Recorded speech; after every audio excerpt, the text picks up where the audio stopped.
What is up, ladies and genitals? Four Eyes in here, coming at you, coming through. Welcome to the channel. We have some new viewers, which I am grateful for. Hello, viewers. If you don't watch any of my videos, that is fine. I pray that this is the only one you watch because it is my magnus opus, my Mona Lisa. Today we are going over the truth about Black Ops 6 and Call of Duty in the modern era, especially those that are unaware. If you are new to the series or if you are coming back from a hiatus, because the truth lies, no pun intended. Today I will be going over the patents that Activision has active so you can understand what's really going on, because I was seeing people trying to defend Activision saying no, they would never manipulate our gaming experience in my last video.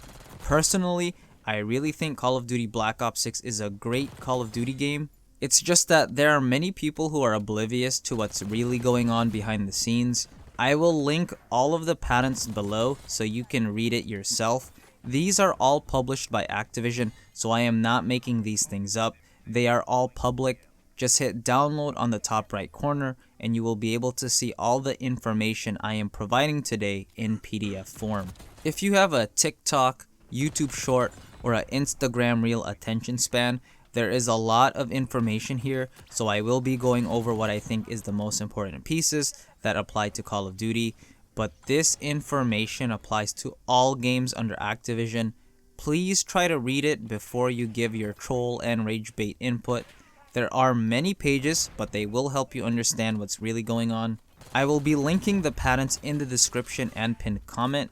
Again, I will be mainly covering all the things that I think you should be aware of, but there is a lot more that I don't cover, which is why I encourage you to seek the truth for yourself. Starting off with the controversial topic of skill-based damage.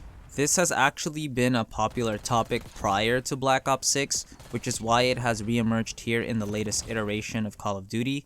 Most of these patents actually expire in 2034 or 2035, which is about 10 years from now. So let's dive into real-time game manipulation, where the patent states, the modification of gaming parameters is based on the skill level of each player. In embodiments, the modification of gaming parameters is executed in real time during a game session. In embodiments, the modification of the gaming parameters are executed on a player-by-player basis based on their skill levels, which may be different for different players.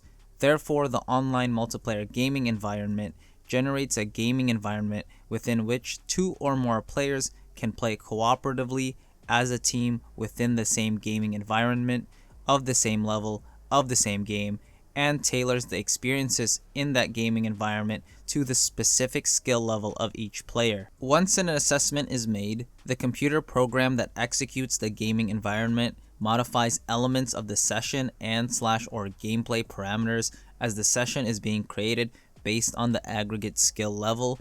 In embodiments, session modifications may include but are not limited to adjusting the number of enemies, adjusting the complexity of puzzles, and player adjustments, which may include the player's health, damage, speed, available abilities, and difficulty level. In one embodiment, a player's health is scaled based on the player's skill level.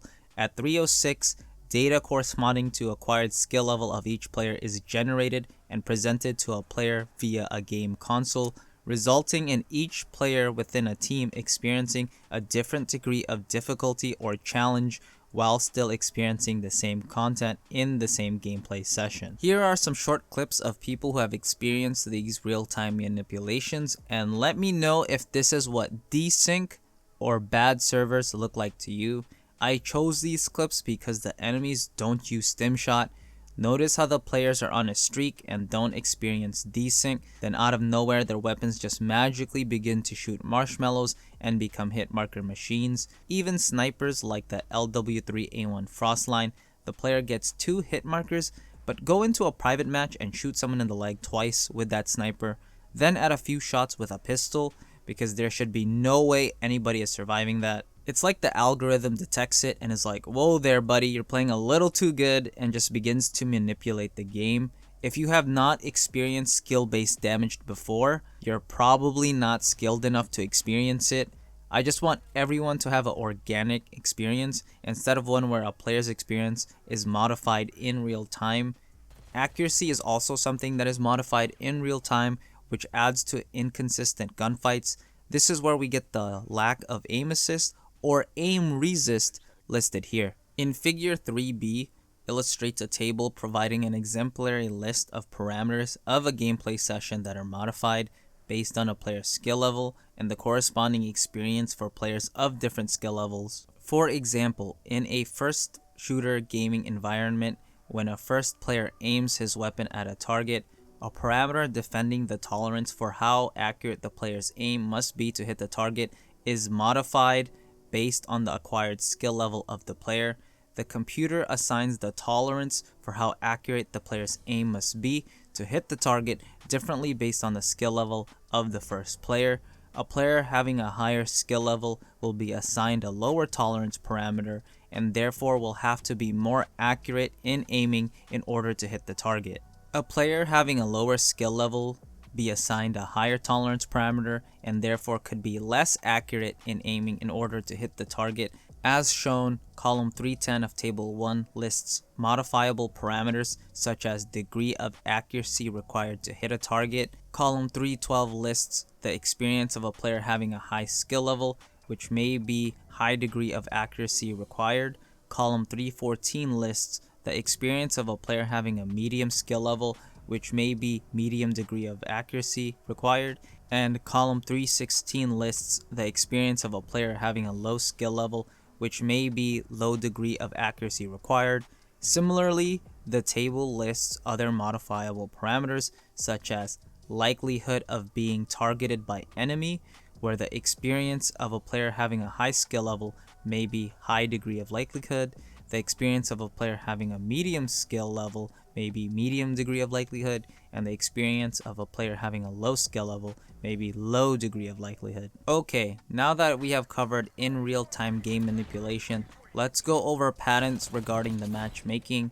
In the golden age of Call of Duty, ping was king, which meant connection was the most important factor in matchmaking. It was a variety of skill levels within the lobby. You would get a combination of pro players, veteran players, casual players, and straight up noobs. Compared to modern Call of Duty titles where you're playing Optic Gaming and FaZe Clan or Make-A-Wish kids every game, there is no in between. A common argument is you just want no skill-based matchmaking because you just want to pub stomp noobs. I always respond with no because I find no satisfaction in it. I want to experience difficult matches, casual matches, and easy matches. What people don't understand is it's easier today in 2024 to pub stomp noobs if you understand the algorithm, which is what I am about to show you.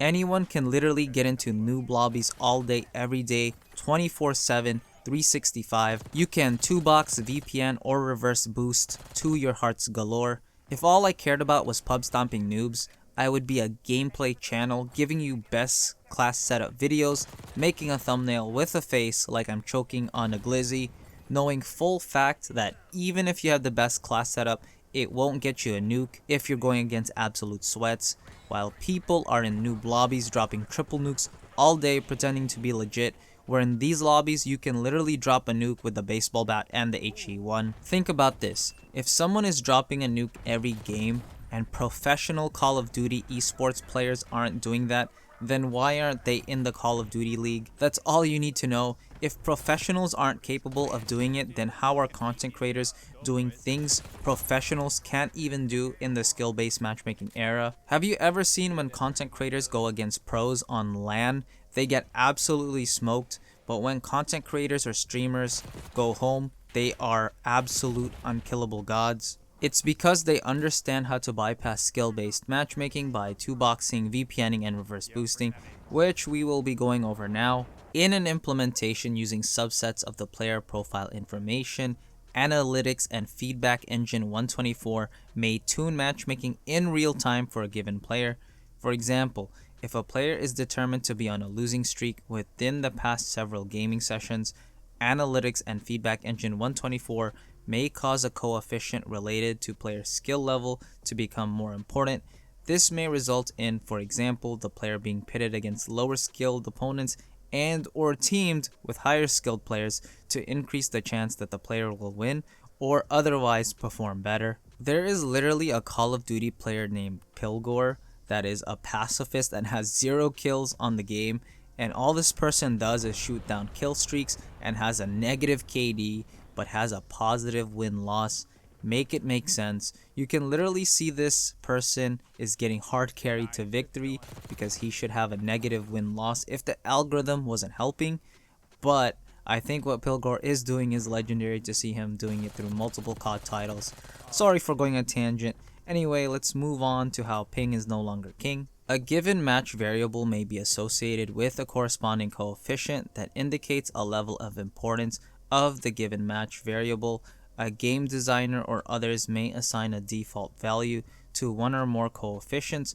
For example, a match variable related to a composition of a team may by default be more important than a match variable related to latency and may therefore be weighted more heavily when generating a match score.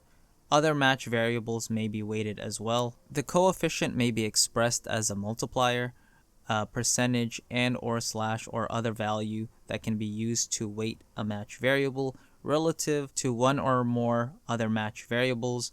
The coefficient may be set to 0 or an equivalent metric such that the given match variable is not considered when generating a match score.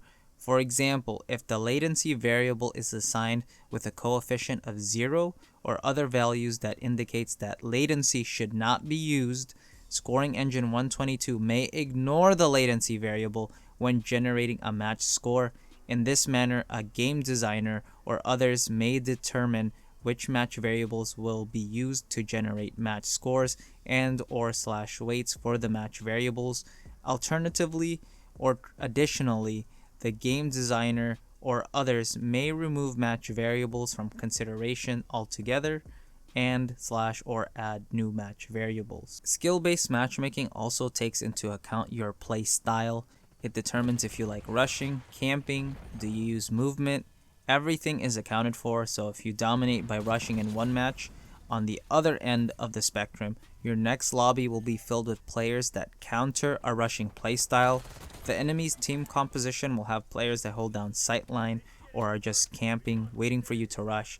Then you'll find the opposite, where you have a playstyle that just completely nullifies everything the opponent is doing. In one embodiment, the server 150 and slash or computer system 110 via the virtual coaching application determines a player's playstyle from the player's performance data and provides it to the player in response to the request received from the computer system 110. It should be appreciated the term playstyle comprises a combination of player traits which are indicative of certain behaviors, such as but not limited to how the players prefer to engage opposing players or how the player prefers to move in the game, and where each of the individual traits are determined from gaming parameters that quantify the player's performance in the game, such as but not limited to kill-death ratio, average kill distance, loadout, weapons, armor used, distance traveled, average speed, linearity of movement, or use of crouch, jump, or strafe. The analytics and feedback engine may analyze game data to determine satisfying types of gameplay that should be provided through the matchmaking process. For example, the analytics and feedback engine may determine whether a given combination of role types, sniper, running gunners, etc., lead to satisfying gameplay. Such analysis may be performed for specific portions of a game, e.g., a game level and slash or generally for a game. The analytics and feedback engine may analyze player data to determine the player style slash role that is most effective for the player based on historical information associated with the player. For example, the analytics and feedback engine may determine that a player is most effective or otherwise most enjoys playing as a sniper, which may cause matchmaking to skew towards matches where the player may play in a sniper role. The analytics and feedback engine may analyze game and player combinations to infer what makes a good match for specific players and specific games, and slash or which kinds of players slash playstyles might be favored by a particular match In this manner, the analytics and feedback engine may use various data and metrics to assess whether a gameplay session was a good one or whether a future gameplay session will similarly be good for a given player. Okay, so now that you know that ping is not king, we will go over EOMM, or Engagement Optimized Matchmaking.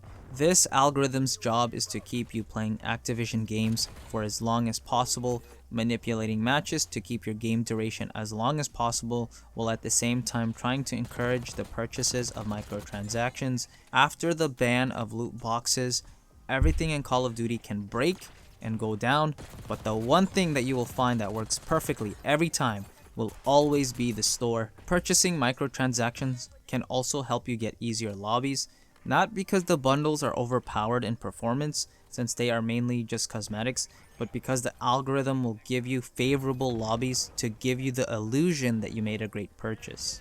Examples of quality factors include, without limitation, a player quitting a match or gameplay session while other players are still playing, indicating dissatisfaction.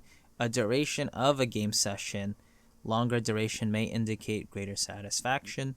A gameplay performance factor, kill-death ratio in a shooter game, a lap time in a racing game, where greater performance may indicate greater satisfaction. A player engagement factor, speed of player input, a level of focus as determined from camera peripherals, where greater engagement may indicate greater satisfaction. A competition level of a game, whether lopsided or not, where evenly matched games may indicate greater satisfaction. A biometric factor, facial expressions, pulse, body language, sweat, explicit feedback from a player, responses to a survey, and / or other observable metrics related to gameplay. For example, in one implementation, the system may include a microtransaction engine that arranges matches to influence game-related purchases. For instance, the microtransaction engine may match a more expert / marquee player with a junior player to encourage the junior player to make game-related purchases of items possessed / used by the marquee player. A junior player may wish to emulate the marquee player by obtaining weapons or other items used by the marquee player. The microtransaction engine may analyze various items used by marquee players, and if the items are being promoted for sale, match the marquee player with another player, junior player, that does not use or own the items. Similarly, the microtransaction engine may identify items to be promoted, identify marquee players that use those items, and match the marquee players with other players who do not use those items. In this manner, the microtransaction engine may leverage the matchmaking abilities described here to influence purchase decisions for game-related purchases. In one implementation, the microtransaction engine may target particular players to make game-related purchases based on their interests. For example, the microtransaction engine may identify a junior player to match with a marquee player based on a player profile of the junior player. In a particular example, the junior player may wish to become an expert sniper in-game, determined from player profile. The microtransaction engine may match the junior player with a player that is a highly skilled sniper in the game. In this manner, the junior player may be encouraged to make game-related purchases such as a rifle or other item used by the marquee player. In one implementation, when a player makes a game-related purchase, the microtransaction engine may encourage future purchases by matching the player using matchmaking described here in a gameplay session that will utilize the game-related purchase. Doing so may enhance a level of enjoyment by the player for the game-related purchase, which may encourage future purchases. For example, if the player purchased a particular weapon, the microtransaction engine may match the player in a gameplay session in which the particular weapon is highly effective, giving the player an impression that the particular weapon was a good purchase. This may encourage the player to make future purchases to achieve similar gameplay results. If you made it this far into the video, I want to thank you so much, viewers, for watching and listening to me. Please share this with anyone who you think might find it useful. I made this video for the community that seeks the truth, because the truth will set you free. It's all in your hands now. Other than that, Namaste, my friends, and I will talk to you all next time.